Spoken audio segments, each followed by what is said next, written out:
ఇట్లయితే కొత్త పెన్షన్లకు సంబంధించి 3,00,000 కొత్త పెన్షన్లు సెప్టెంబర్లో దరఖాస్తుల స్వీకరణ, అక్టోబర్ నుంచి పంపిణీ. మొదట వితంతువులకు, వృద్ధులకు ఇచ్చేలా కార్యాచరణ, మిగతా కేటగిరీల వారికి విడతల వారీగా అమలు. సో ఆంధ్రప్రదేశ్లో ఎప్పుడెప్పుడు అనేది చూస్తున్న కొత్త పెన్షన్లకు సంబంధించి ఎన్టీఆర్ భరోసా పథకం కింద సామాజిక భద్రతా పెన్షన్ల అందజేతపై ప్రభుత్వం కీలక నిర్ణయం తీసుకుంది. కొత్తగా 3,00,000 మందికి పెన్షన్లు ఇవ్వాలని నిర్ణయించింది. తొలిగా వితంతువులు, వృద్ధులకు అందించనున్నారు. సెప్టెంబర్ 2వ వారం నుంచి దరఖాస్తులు స్వీకరించనున్నారు. వాటి పరిశీలన అనంతరం అర్హులకు అక్టోబర్ నెలలో పంపిణీ చేసేలా కార్యాచరణ రూపొందించారు. దీనిపై గత వారం రోజులుగా గ్రామీణ పేదరిక నిర్మూలన సొసైటీ అధికారులు కసరత్తు చేస్తున్నారు. సెప్టెంబర్ తొలివారంలో దీనిపై ప్రభుత్వం నుంచి ప్రకటన అయితే వెలువడే అవకాశం ఉంది. 1.5 లక్షల మంది వితంతువులు పింఛనుకు ఎంతమంది అర్హులున్నారనేది గుర్తించేందుకు సమగ్ర కుటుంబ సర్వేను ప్రభుత్వం ప్రాతిపదికగా తీసుకుంది.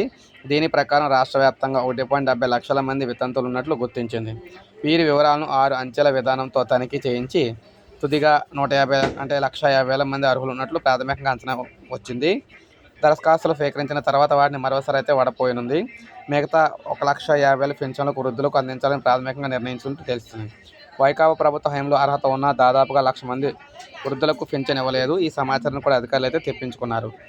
చర్మకారులు, డప్పు కళాకారులు, చేనేత, గీత కార్మికులు తదితర వృత్తిపరమైన పెన్షన్ కేటగిరీ వారి వివరాలు కూడా ఆయా శాఖల నుంచి సమీకరిస్తూ ఉన్నారు. ఇవన్నీ 60,000 నుంచి 70,000 వరకు ఉండొచ్చని అంచనా. దరఖాస్తు స్వీకరణ అనంతరం వివిధ కేటగిరీలకు ఎంపికయ్యే అర్హుల సంఖ్యకు అనుగుణంగా వీరికి కూడా పెన్షన్ మంజూరు చేసే అవకాశం అవుతుందని చెబుతున్నారు. దివ్యాంగుల కేటగిరీ పెన్షన్కు సంబంధించి వైకల్యం లేని వారికి కూడా భారీగా సదరం ధృవీకరణ పత్రాలు జారీ అయినట్లు ప్రభుత్వ పరిశీలనలో ఉంది. వారి అర్హతను ఎలా నిర్ధారించాలనే దానిపై అధికారులు కసరత్తు చేస్తున్నారు. తొలి విడత మంజూరు పోను, మిగతా కేటగిరీ వారికి విడతల వారీగా పెన్షన్లు మంజూరు చేయనట్లయితే తెలుస్తుంది. సో దరఖాస్తులు అయితే తీసుకోబోతున్నారు సెప్టెంబర్ నెలలోని. సో ఇది మనకు అప్డేట్. ఒక లైక్ చేయండి, సబ్స్క్రైబ్ చేసుకుంటున్నాను, ఛానల్ సబ్స్క్రైబ్ చేసుకోండి.